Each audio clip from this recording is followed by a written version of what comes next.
Okay, so it's about 66 million years ago, and this is what your average day might have looked like for the last 10 minutes of a dinosaur's life. And as you can probably imagine, it was kind of like any other day for our dinosaur friends, just with one small catch.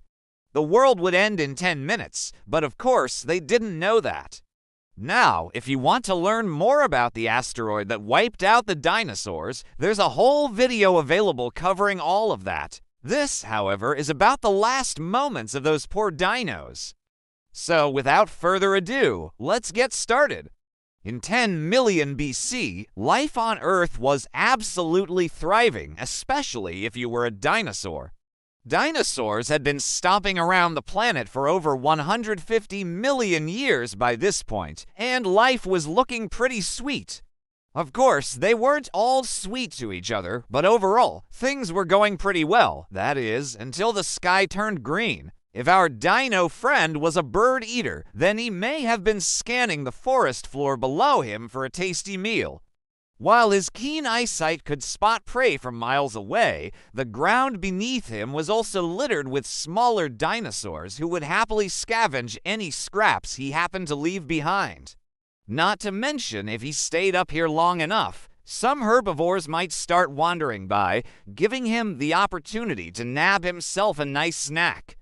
So maybe it was time to start heading back down to the ground level. This guy didn't fly because he wanted to, though. There was a nasty parasite living inside of him, slowly eating away at his insides.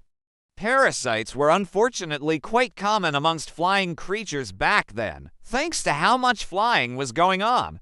And this one had gotten pretty bad, making it hard for him to breathe and even harder for him to fly. It wasn't a matter of if he got eaten or died from the parasite, it was a matter of when. And if staying up in the air meant certain death, then maybe it was time to find somewhere safe to land. Unfortunately, this was no easy task. See, not only was our dino friend struggling with a horrible parasite, but his home was currently being destroyed. Now, depending on where he lived, this could be due to a number of reasons.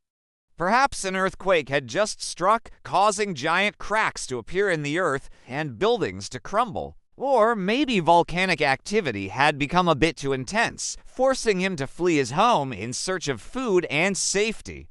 In fact, both of these events had occurred recently, and he'd had to scramble to safety on several occasions. So, with a rumbling stomach and a weakened body, he began his search for food, hoping something tasty would be lying around. Little did he know, it wouldn't be long before everything went black. But what if our dino friend was a carnivore? Well, he too would have been searching for food, except instead of looking on the ground below him, he'd be keeping his eyes peeled for movement in the trees above him. Being a tree-dwelling dino was a pretty good gig. Not only were they relatively safe from ground predators, but they also had access to delicious fruits and yummy bugs.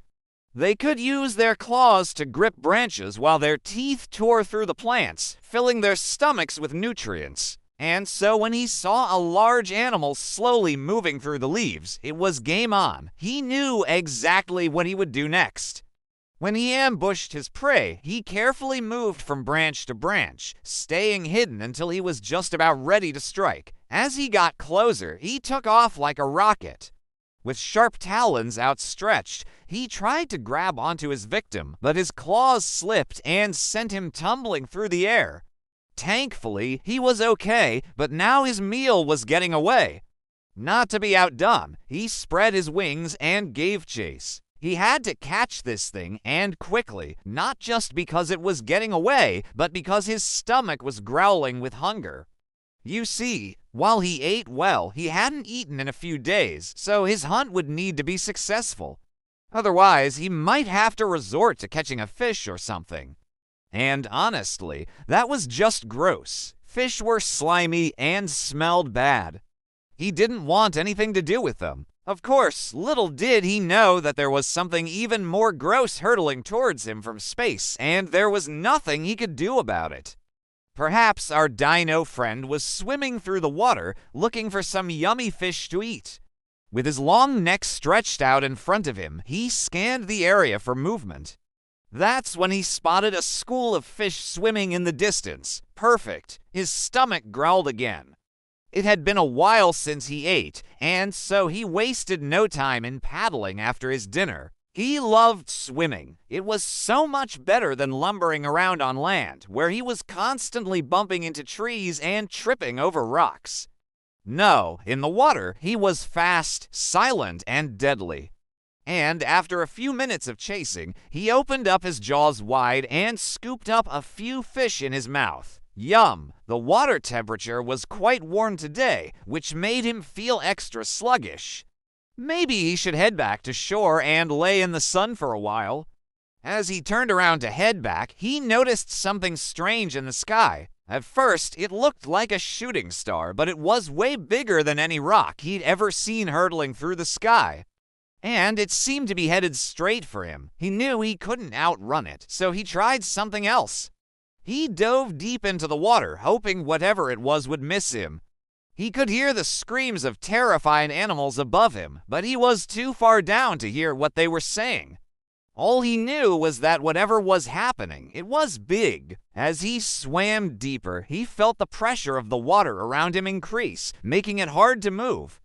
Was this the end? Would he be crushed under the weight of the water? Thankfully, whatever was happening above him stopped, and he slowly began to swim back to the surface. Once he got out of the water, he saw something that made his heart stop. A gigantic hole had opened up in the sky, and as he tilted his head back, he saw the cause of it all. The world would end in 10 minutes, and he had no idea why. Some of our dino friends were smarter than others, and perhaps they had noticed the sky turning green and knew that something was up. Maybe they heard other dinos warning them of a terrible fate coming their way. Whatever the case, they decided to hide in the safest place they could think of, hoping it would protect them from whatever was coming. With trembling legs, they ran deep into the caves, the darkness comforting them as the sounds of the outside world slowly faded away. Now, most of the time, this would have been the right call. Caves were generally quite safe places, but this time it would make things worse. See, that big old asteroid hurtling towards Earth would send out shock waves across the planet, causing earthquakes and tsunamis that would shake the ground like never before.